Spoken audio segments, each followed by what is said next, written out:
First of all, it's a real privilege to be able to come for the first time to the Committee of the Regions Summit. And I've been involved very much, and my committee has, in many aspects of Europe 2020.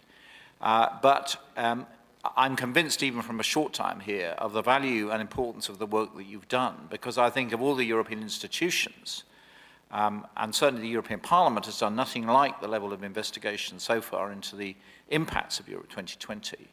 But I think that the engagement of all the delivery actors and some of the points that we heard in Philip McCann's very useful presentation, I think are something that have not been well communicated to many of my colleagues. And I just say that more generally. I think we need, as part of this engagement, this is a task for the next Parliament, I think, for you to step up your engagement with my colleagues.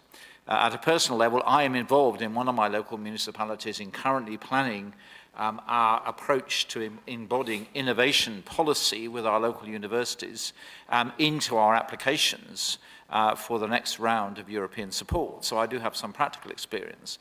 But what I want to talk about today, though, is the point that Philip McCann made about missing links and the facilities that uniquely we ought to be looking at a European level to help the delivery of the sustainable and inclusive growth economy that we want. And that's been the preoccupation of my committee.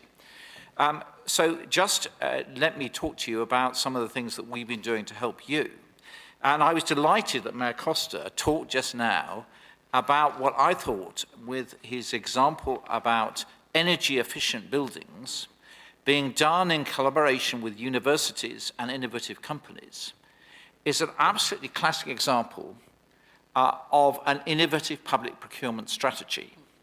And my committee has been working since 2009, when we knew that the Commission was going to reform public procurement, to deliver exactly this sort of instrument. So I hope I will say to the Mayor now, and maybe this is something he can follow up with me, we have designed, together with the Commission, an entirely new procurement instrument called an Innovation Partnership Procurement, that you can deploy on exactly that project.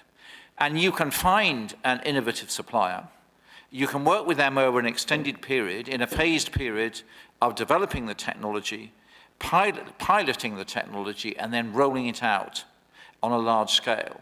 And the companies that will deliver those solutions, if you support them in doing that, are going to generate jobs in future by selling those great innovations all over Europe in the next phase for strategic partnerships. And this is a sort of dynamic, innovation-driven work that will spread across a whole range of the EU 2020 projects. And these are the sort of enabling tools that at a European community level, a European Union level, we need to be doing with you. So my committee has been working on that. That was approved of the European Parliament, and there are a whole lot of other benefits to the new strategy. We worked very closely with Mrs. Ronzetti and her team, and many of you will have lobbied us about it. But I think this is a radical change. And so my key message to all of you is we've designed a new public procurement framework to help you that is exactly aligned with the goals of the EU 2020. And there are great examples about how public intervention is helping that to move forward. And one of the things that we did was to set out a clear set of goals for the digital single market. And we want that to become a program for the Commission to tackle in the next cycle. I was very disappointed that they didn't actually do it back in October when the Council was discussing it. But I want to remind you that a political program linked to Europe 2020 is the Single Market Act.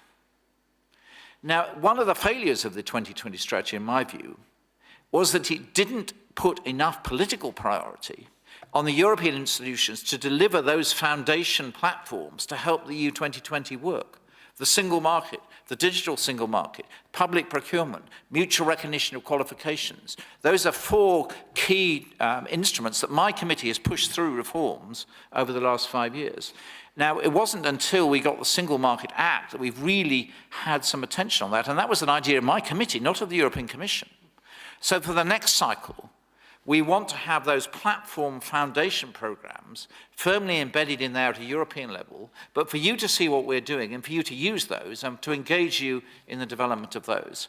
So I hope that's a helpful message that's entirely in conjunction. And I really encourage you to continue that work. I will not be a candidate in the next Parliament, but I will be working hopefully locally in my region. If my City Council leader, Calvert Albert Boris, in the room, I'm very happy to do that. And my colleague Gordon Keemer is here, who invited me. But I shall be working in my own region to help deliver EU 2020 principles. Thank you very much.